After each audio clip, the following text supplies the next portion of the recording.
உங்கள் தங்கம் வெள்ளி வைர நகைகளை விற்று பணம் பெற நம்பிக்கையான நிறுவனம் மேக்ஸ் கோல்ட். கால் 04454545545. தங்கம்னா காசு, அது விற்கணும்னா மேக்ஸ். ஒரு படத்தை தியேட்டருக்காரங்களும் டிஸ்ட்ரிபியூட்டருங்களும் ப்ரொமோட் பண்ணால் அது ஒரு சாதாரண படம். அதே படத்தை ரசிகர்கள் ப்ரொமோட் பண்ணால் அது ஒரு ஹீரோவோட படம். ஆனால் ஒரு படத்தை மத்திய அரசும் மாநில அரசும் சேர்ந்து ப்ரொமோட் பண்ணால் அது எங்கள் அண்ணன் விஜயோடைய படங்க அப்படின்னு நான் சொல்லலை. இணையம் முழுக்க இதுதான் ட்ரெண்டிங். விஜய் ரசிகர் உள்ளே இறங்கிட்டாங்க. இதை தாண்டி இந்த பொங்கலுக்கு வரலையே அப்படின்னு பயங்கர அப்செட்டில் ஆரம்பத்தில் இருந்தாங்க. விஜய் ரசிகர்கள் மட்டும் கிடையாதுங்க, தியேட்டருக்காரங்க, டிஸ்ட்ரிபியூட்டருங்க. அதை தாண்டி இந்த பொங்கல் மாதிரியே இல்லையேன்னு இந்த தியேட்டருக்காரங்க டிஸ்ட்ரிபியூட்டர்களுக்கான பெரிய ஆதங்கம் என்னன்னா, 2025 கிட்டத்தட்ட ஒரு 300 படம் வந்தது சாமி. 300 படத்தில் ஆனால் விஜய் படம் வரல. எந்த படமும் அந்த அளவுக்கு கை கொடுக்கல. சின்ன படங்கள், இந்த டூரிஸ்ட் ஃபேமிலியான படங்கள்லாம் கை கொடுத்தது. பெரிய ஹீரோக்கள் படம் கை கொடுக்கல. 2026 தொடக்கம் ஒரு ஜனநாயகன் படம் தமிழக அரசியல் களத்தில் ஒரு முக்கிய அரசியல் தலைவராக, அவ்வளோ ஃபேன்ஸ் கொண்ட ஒரு நடிகராக உள்ளே இறங்கியிருக்கிறார். அவருடைய கடைசி படம் திரும்பவும் சொல்கிறது என்னென்னா, விஜய் இப்போ நினச்சா ஒரு வருஷத்துக்கு 4 படம் 1000 கோடி. யாருக்காவது உண்மையிலே அது ஒரு மனசு வருமா? 1000 கோடி விட்டுட்டு நான் வரேன் அப்படின்னு சொல்லி. அதெல்லாம் மீறி இந்த இண்டஸ்ட்ரிக்கு எவ்வளோ ஹிட் படம் கொடுத்து, எவ்வளோ ப்ரொடியூசர், எவ்வளோ டிஸ்ட்ரிபியூட்டர், எவ்வளோ தியேட்டருக்காரங்க, எவ்வளோ தொழிலாளர்கள் வாழ்ந்துள்ளாங்க. இதாங்க ரொம்ப முக்கியமான ஒரு விஷயம். ஆனால் நான் வரேங்க, அரசியலுக்குள்ளே நான் வரேன், சினிமாவை தூக்கி போட்டு வரேன். ஆனால் இன்னும் ஒரு கடுமையான விமர்சனம் இருக்குது. வர நவம்பரில் கதை கேட்குறாரு. 2027 படம் நடிக்க போகிறாரு விஜய். 2026 இந்த எலெக்ஷனில் வாஷ் அவுட்டு, டெபாசிட் வாங்க மாட்டார். இது பக்கம் விமர்சனம். அதாவது ஒட்டுமொத்தமாக என்னன்றாங்க, இப்படிலாம் சொல்லுவார் கடைசி படம்னு, திரும்ப நடிக்க வருவார்னு. ஆனால் உறுதியாக நான் இதான் கடைசி படம், அரசியலுக்குள்ளே வந்துட்டேன் அப்படின்னு சொன்ன ஒரு விஷயம். அது எத்தனை பேருக்கு காண்டாக இருக்குது. நான் கூட ஆரம்பத்தில் நினச்சேன், ஜனநாயகன் படம், இந்த படத்துக்கு என்னப்பா சென்சார் போர்டுக்கும் இவங்களுக்குமான ப்ரொடியூசருக்குமான ஒரு ஈகோவா? உண்மையிலேயே எச் வினோத் என்னப்பா நீ பண்ணி வச்சிருக்கிற? இந்த பகவந்த் கேசரி டைரக்டர் கூட சொல்லியிருந்தார், முதல்ல 20 நிமிஷம் அப்படி தான் இருக்கும், அப்புறம் இன்ட்ரோல் பிளாக்ல பகவந்த் கேசரியாக இருக்கும், கடைசியில் செகண்ட் ஹாஃபில் கொஞ்சம் இருக்கும் அப்படின்னு. மீறி என்ன ஏதாவது சேட்டை பண்ணி வச்சிருக்கிறியா? இல்லது வேற ஏதாவது இருக்கா? உண்மையிலே அரசாங்கத்தை தாக்கி ஏதாவது டைலாக் இருக்கா? வேற வம்படியான ஒரு சீன் ஏதாவது இருக்கா? என்ன பண்ணி வச்சிருக்கா அப்படின்னு பார்த்தா, அப்படி அவ்வளோ பெரிய அழுத்தம் கொண்ட படங்கள்லாம் வெளியே வந்திருக்குது. ஆனால் இது முழுக்க ஒரு பெரிய அரசியல் அழுத்தம். அந்த அழுத்தத்தினுடைய வெளிப்பாடு தான் மிகப்பெரிய அரசியல் அழுத்தம் கொடுக்குறாங்க.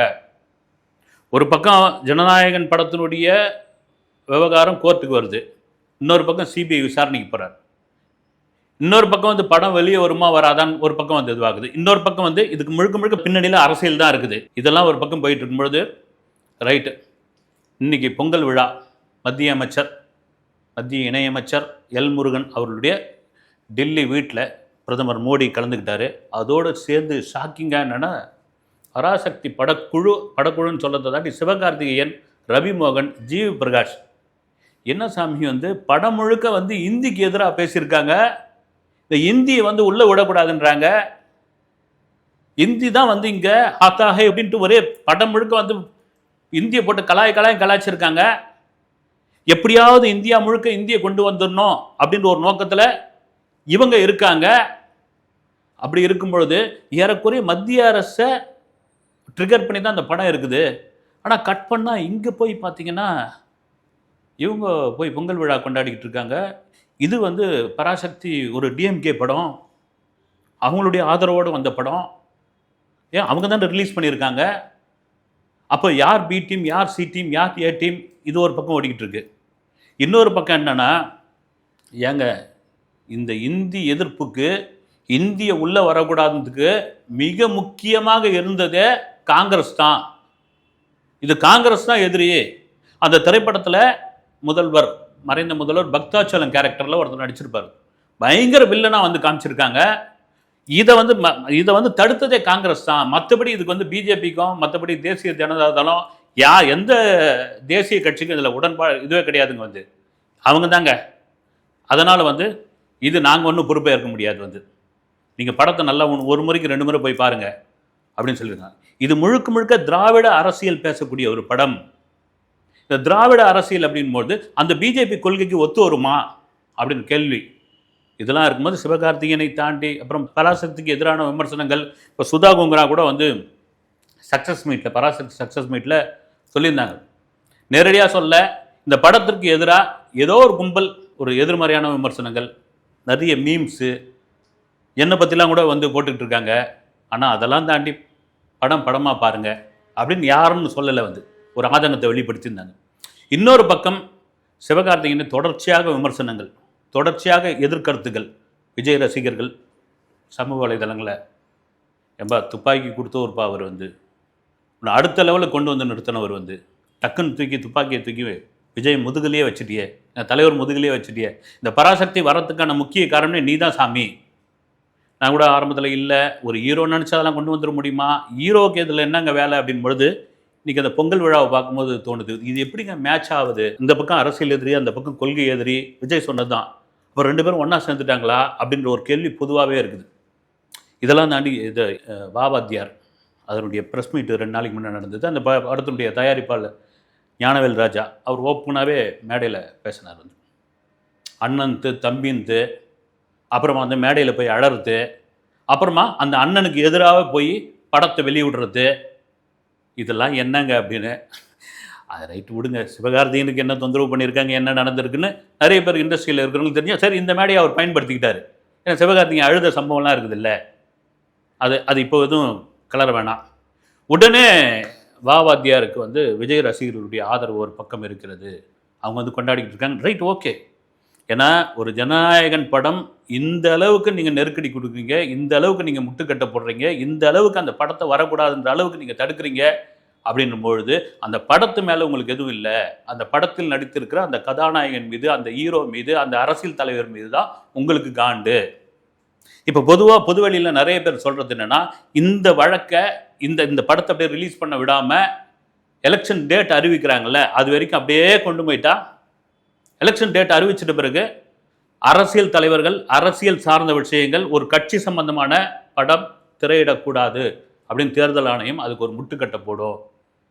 இந்த படத்தை எலெக்ஷன் வரைக்கும் அப்படியே நிறுத்திடலாம், எலெக்ஷன் முடிஞ்ச பிறகு ஜூன் மாதமோ ஜூலை மாதமோ வெளியிட்டுக்கிட்டோம் அப்படின்ற ஒரு சதி வேலை நடக்கிறது. நாளைக்கு சுப்ரீம் கோர்ட்டில் ஜனநாயகன் கேஸ் வருது. எனக்கு கிடைத்த தகவல் என்னென்னா, படத்தை ரிலீஸ் பண்ணிக்கங்க அப்படின்னு. மறுபடியும் சென்சார் பார்க்கும், சென்சார் பார்த்துட்டு சில கட்ஸ் கொடுக்கலாம், திரும்ப வந்து அதுக்கு சர்டிஃபிகேட் கொடுக்கலாம். நாம் ஆரம்பத்தில் முதல் ஒரு அந்த போட்ட வீடியோன்னு நினைக்கிறேன், வந்து ஒரு 22, 23ஆம் தேதி வருகிற இந்த படம் ரிலீஸ் ஆவதற்கான வாய்ப்பு இருக்குது. படம் எப்படியா இருந்தாலும் வந்து நிறுத்திடுங்க. முதல்லாம் வந்து கோவப்பட்டாங்க விஜய் ரசிகர், இதில் எல்லாருக்குமே ஒரு ஆதங்கம் இருந்தது வந்து. அப்போ அவங்களே ஒரு மனநிலைக்கு வந்துட்டாங்க, என்றைக்கு வந்தாலும் இந்த படம் அன்றைக்கி தாங்க பொங்கல். ஆனால் தியேட்டர்லாம் பார்த்தீங்கன்னா காலியாக கிடக்குது, காலியாக கிடக்குது. வாவாத்தியாரெல்லாம் போனேன் நான், பாதி சீட்டு கூட ஃபுல்லாகல. எவ்வளோ பெரிய மன வருத்தம் வந்து. ஒரு ரைட்டு, இது ஒரு பக்கம் இருக்கிறதுனால சிபிஐ விசாரணைக்கு கூப்பிட்டு இருந்தாங்க விஜயை, அப்படியே போட்டு அமுக்க போகிறாங்க. கரடுமுரடான கேள்விகள், எடக்கு முடக்கான கேள்விகள், விஜயை குலைக்க வைக்க கேள்விகள். இவங்களாம் யார்? இந்த கேள்விகள்லாம் எப்படி சிபிஐ உள்ள டெல்லியில் கேட்ட கேள்வியெல்லாம் எப்படி இவங்களுக்கு தெரிஞ்சதுன்னு தெரியல. வந்து கிடுக்குப்பிடி கேள்விகள், நூற்றுக்கணக்கான கேள்விகள். திணறி போயிட்டார் விஜய், அவரால் எழுதவே முடியல, கேள்விகளுக்கு பதில் சொல்லவே முடியல. ஒருத்தர் மாற்றி ஒருத்தர் கேட்டாங்க, தலை குனிஞ்சு வந்தார் விஜய். அடுத்த நாள் சிபிஐ விசாரணை இருக்குதுன்னு ஒன்று, இல்லைங்க நான் போய் பொங்கல் விழா கொண்டாடிட்டு வரணுங்க, என் ஜனநாயகன் பட பிரச்சனைலாம் இருக்குது அப்படின்னு கேட்டுக்கிட்டு அவர் வந்தார். இந்த மாதிரியான உருட்டல்கள் ஒரு பக்கம், அதெல்லாம் எதுவுமே நடக்கலை. உண்மையிலே சிபிஐ கேட்ட கேள்வி ஒரு 6 மணி நேரம் விசாரணை நடந்தது. அந்த விசாரணை சில கேள்வி உண்மையாக என்ன கேள்வி கேட்டாங்கன்னு இது வரைக்கும் வெளியே வரல. அது எதிர்கொண்டாச்சு. நாளைக்கு விசாரணை வரீங்களா, இல்லது உங்களுக்கு ஏதாவது இந்த பொங்கல் அங்கே நார்த்தில் வந்து மகர சங்கராந்தி, இங்கே பொங்கல் விழாவை முடிச்சுட்டு நீங்கள் வரீங்களா? நான் பொங்கல் விழா முடிச்சுட்டு வரேங்க, கட்சி பணி இருக்குது, சமத்துவ பொங்கல் கொண்டாடணும், என் படம் வந்து ரிலீஸ் பிரச்சனையில் இருக்குது, அது கோர்ட்டில் இருக்குது, அடுத்தடுத்த அரசியல் வேலைகள்லாம் இருக்குது, ஓகே நீங்கள் கிளம்புங்க அப்படின்னு சொல்லி 19ஆம் தேதி வர சொல்லியிருக்காங்க. இந்த 19 இது கூட நிர்மல்குமார், தாவேகோட நிர்மல்குமார் சொல்லியிருக்காரு. எங்க ஒரு மனுஷன் வந்து சிபிஐ விசாரணை அப்படின்னா மற்ற இதுக்கு முன்னாடி சிபிஐ விசாரணைலாம் நடந்திருக்கு மற்ற கட்சிகளில், எவ்வளோ கட்சிகளில் வந்து விசாரணை முடிஞ்சுட்டு பயங்கர தலை தொங்க போட்டுன்னு வந்திருப்பாங்க, கடுகடுன்னு வந்திருப்பாங்க. இவர் பயங்கர உற்சாகமாக எங்கள் தலைவர் வந்திருந்தார். அதை தாண்டி வந்து ஹோட்டலில், டெல்லியில் இருந்து அந்த ஹோட்டலில் தங்கினப்போ அவ்வளோ நேஷனல் மீடியாக்கள் அந்த ஹோட்டலில் சுற்றி இருந்தது. இதுக்கு யாருக்காவது கிடைக்குமா? யாருக்கா அப்படி ஒரு வரவேற்பு இருக்குமா? அதே சமயம் காலையில் கிளம்பும் பொழுது, டெல்லியிலேருந்து கிளம்பும் பொழுது அந்த காரை மீடியாக்கள் பின்தொடர்ந்து வந்துக்கிட்டு இருந்தாங்க. குறிப்பாக NDTV பிரேக்கிங் நியூஸ் போட்டுக்கிட்டே இருந்தாங்க சென்னை வர வரைக்கும். இதெல்லாம் பார்க்கும்பொழுது விஜய்க்கு அவ்வளோ பெரிய ஒரு செல்வாக்கு இந்தியா முழுக்க ஏற்பட்டு இருக்கிறது. இதில் மாற்று கருத்து கிடையாது. நிர்மல்குமார் இதை தான் சொல்கிறார். 19ஆம் தேதி விசாரணைக்கு கூப்பிட்டுருக்காங்க, விசாரணைக்கு வரப்போகிறாரு. அவர் வந்து குற்றவாளி கிடையாது. அங்கே நடந்த சம்பவத்தில் இருந்த அப்போ வந்து ஒரு சாட்சி, சாட்சிகளை விசாரித்த போது அதுக்கான குறுக்கு விசாரணை நடந்துகிட்டு இருக்கு. உடனே ஆளாளுக்கு என்னங்க வந்து ஒரு சிபிஐ விசாரணை வந்து சிபிஐ விசாரணை நடக்கிறது தான்.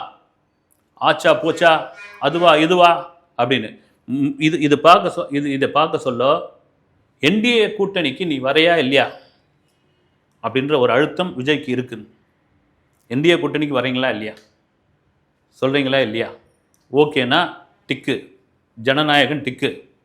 ஆனால் அவங்களுடைய கொள்கையில் மிக மிக உறுதியாக இருக்கிறாங்க. எங்களுடைய முதல்வர் வேட்பாளர் விஜய் தான். எங்கள் கட்சிக்கும் கொள்கைக்கும் கோட்பாடுக்கும் யாரெல்லாம் ஒத்து வரீங்களோ அவங்க வாங்க கூட்டணிக்கு. இதில் நாங்கள் எந்த விதத்துலையும் வந்து கீழே இறங்கவே மாட்டோம். திரும்பவும் ராகுல் காந்தி போட்ட ட்வீட் ஒரு பெரிய லெவல் வந்து பேசும் பொருளாக இருக்கு. எம்பா ஒரு படம், அந்த படத்தை படமாக பாருங்கள், அந்த படத்தை ஏங்க நீங்கள் வந்து தடுக்கிறீங்க? அவர் மத்திய அரசுன்னு கூட சொல்ல, பிரதமர் மோடிஜின்னே போட்டிருக்காரு.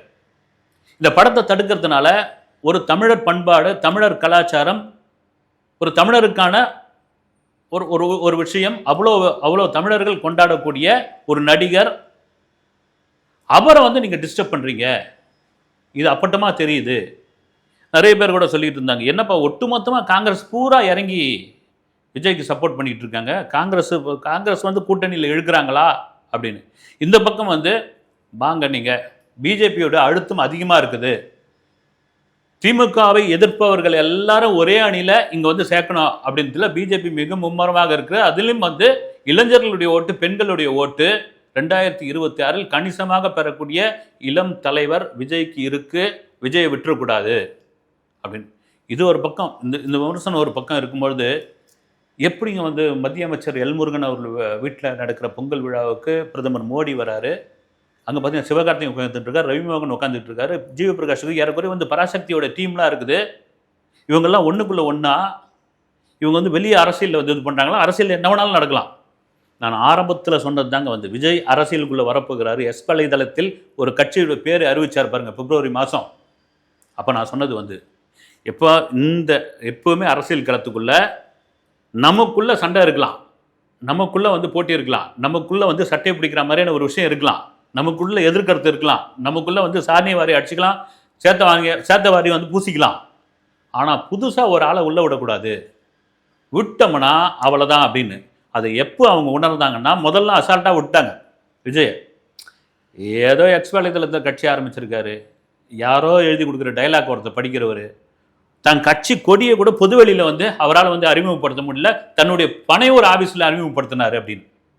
இதில் ஒட்டுமொத்தமாக முதல்ல ட்ரிகர் ஆனது எங்கே அப்படின்னா, விக்கிரவாண்டி மாநாடு தாங்க. மாநாட்டுக்கு வந்த கூட்டம், மாநாட்டுக்கு வர முடியாமல் டோல்கேட்டில் நின்ன கூட்டம், குறிப்பாக வட மாவட்டங்கள் இருந்த திருவண்ணாமலை, வேலூர், செங்கல்பட்டு, திண்டிவனம், இந்த பகுதியில் செஞ்சி, இந்த பகுதியில் இருந்தவங்களாம் என்னென்னா, மாநாடு கொஞ்சம் நம்ம பக்கத்தில் தானே இருக்கோம், போய்க்கலாம் அப்படின்னும் பொழுது அங்கங்கே அவங்களாம் நின்று போயிட்டாங்க. இதில் ட்ரிகர் முதல்ல அதில் வந்து கடுப்பானது சீமான் தான். அவர் என்னவோ நினச்சார் வந்து, அதில் தான் அவருடைய ஒட்டுமொத்த கோபத்தையும் வெளிப்படுத்த அவராவது முதல்ல வெளிப்படுத்திட்டு இருந்தார். ஆனால் அதுக்கப்புறம் வந்த கூட்டங்கள், அதுக்கப்புறம் வந்து விஜய் பேசின ஸ்பீச்சு, சரி நடிகரை பார்க்க வராருப்பா, இதெல்லாம் ஒன்றும் ஓட்டா மாறாது. வடிவேலு கூட அவ்வளோ கூட்டம் வந்தது திமுகவுக்கு ஆதரவாக பிரச்சாரம் பண்ணும்போது. என்ன ஆச்சு, வந்து வடிவேலாக தான் பார்த்துட்டு போனாங்க. அப்போ தவக்கலன்னு ஒரு நடிகர் இருந்தார், அவரை பார்க்குறதுக்கு அவ்வளோ கூட்டம் வந்தது இந்த 80ஸ்லாம். ஆனால் ஓட்டு போட்டாங்களா காங்கிரஸுக்கு? இது மாதிரியான கேள்வி இருக்கும் பொழுது, ஒரு மதுரை மாநாடு, ஈரோடு சம்பவம், அதன் பிறகு வந்து அந்த மக்களை சந்திக்கிற பயணம், திருச்சியிலேருந்து ஆரம்பித்து திருவாரூர், நாகப்பட்டினம், கடைசியில் கரூருக்கு வந்தப்போ ஒரு மிகப்பெரிய ஒரு துயர சம்பவம். அதில் தான் விஜயை போட்டு லாக் பண்ணலாம் அப்படின்னு ஒரு முடிவு பண்ணி அங்கே இது பண்ணாங்க. ஆனால் செல்வாக்கு அதிகமாச்சு. எப்படியா வந்து நம்ம அசால்ட்டாக விட்ட ஒரு ஆளை உள்ளே இறங்கிட்டாப்புல, இதை விடக்கூடாது, அரசியல் களத்துக்குள்ளே வந்தாச்சு, ஒன்று கூட்டணிக்கு வா, இல்லைனா வந்து அரசியலேருந்து விலகிடு, கூட்டணிக்குள்ளே வந்தாகணும் அப்படின்ற ஒரு கடும் அழுத்தம் தான். அது நல்லாவே தெரியுது. அதுக்கு படத்தை ஏன் பண்ணுறீங்க நீங்கள் வந்து? படம் என்ன பஞ்சு? ஒரு திரைப்படத்தை திரைப்படமாக பாருங்களேன். அந்த திரைப்படத்தை முடுக்கிறதுனால திரும்பவும் சொல்கிறது தான், உலகம் சுற்றும் வாலிபனுக்கு எம்ஜிஆருக்கு எந்த விதத்தில் ஒரு அழுத்தம் கொடுத்தாங்களோ, உலகம் சுற்றும் வாலிபன் ஒரு மாபெரும் படமாக எப்படி கொண்டாடப்பட்டதோ, உலகம் சுற்றும் வாலிபனுக்கு பிறகு எம்ஜிஆருக்கு எப்படியாப்பட்ட ஒரு செல்வாக்கு உருவானதோ, அதே போல தான் ஜனநாயகனுக்கு நீங்கள் கொடுக்குற அழுத்தம், நீங்கள் கொடுக்குற பிரச்சனை, ஜனநாயகன் வெளியே வந்த பிறகு அது ஒரு மாபெரும் திரைப்படமாக மாறும் என்பது என்னுடைய கருத்து இல்லை, பொதுவான பொதுமக்களுடைய கருத்து.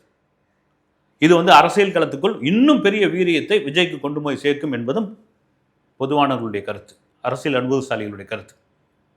இதை தவிர பார்த்தீங்கன்னா இதில் இன்னும் ட்ரிகரானது ஒரு விஷயம் என்னென்னா, மாற்றுக் கட்சியிலிருந்து மிக முக்கிய தலைவர்கள், முக்கிய நிர்வாகிகள் எல்லாரும் வந்து இந்த எலெக்ஷன் நெருக்கத்தில் தாவேக்காவில் ஒன் பை ஒன்னா சேர போகிறாங்கன்ற ஒரு தகவல். அந்த தகவலில் இன்னும் காண்டாயிட்டாங்க.